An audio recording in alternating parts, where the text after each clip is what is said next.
ಘಟನೆ ಏನಾಯಿತು, ಇಡೀ ಸರ್ಕಾರ ತಲೆ ತಗ್ಗಿಸುವಂಥ ಒಂದು ಘಟನೆ. ಕಾನೂನನ್ನು ಗಾಳಿಗೆ ತೂರಿ ಅಲ್ಲಿನ ಮುಸ್ಲಿಂ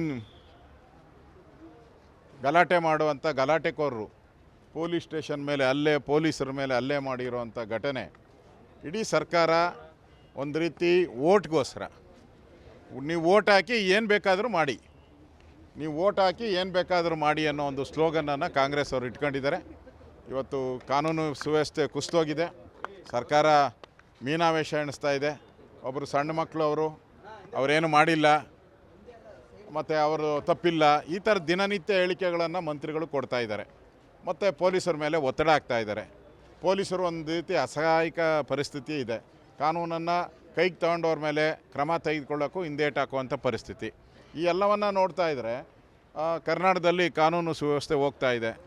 ಮತ್ತು ನೋಡ್ತಾ ಇದೆ, ರಾಜಾರೋಷವಾಗಿ ಲಾಂಗು ಮಚ್ಚು ಹಿಡ್ಕೊಂಡು ರಸ್ತೆಗಳಲ್ಲಿ ಓಡಾಡೋ ಅಂಥದ್ದು, ಕೊಲೆ ಸುಲಿಗೆ ಅತ್ಯಾಚಾರ ಬೆಂಗಳೂರಲ್ಲಿ ಇವೆಲ್ಲನೂ ನೋಡ್ತಾ ಇದ್ರಿ.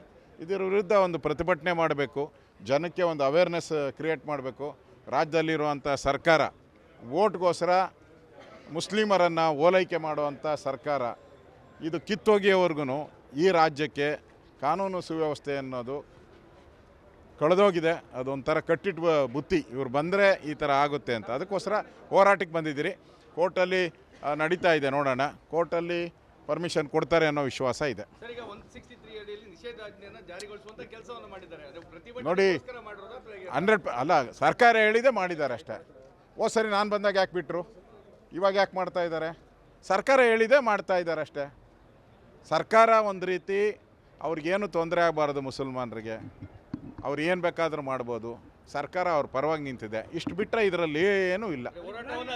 ಹೋರಾಟ ಹತ್ತಿಕ್ತಾ ಇದ್ದಾರೆ. ನಾವು ಅದಕ್ಕೆಲ್ಲ ಎದುರಲ್ಲ. ಕೋರ್ಟ್ಗೆ ಹೋಗಿದ್ದೀರಿ, ಕೋರ್ಟಿನ ಆದೇಶಕ್ಕೆ ತಲೆಬಾಗ್ತೀರಿ. ಮಾಡಬಾರ್ದು ಅಂತಲೇ ಕಾಂಗ್ರೆಸ್ ಅವ್ರದ್ದು ಚಿತಾವಣೆ.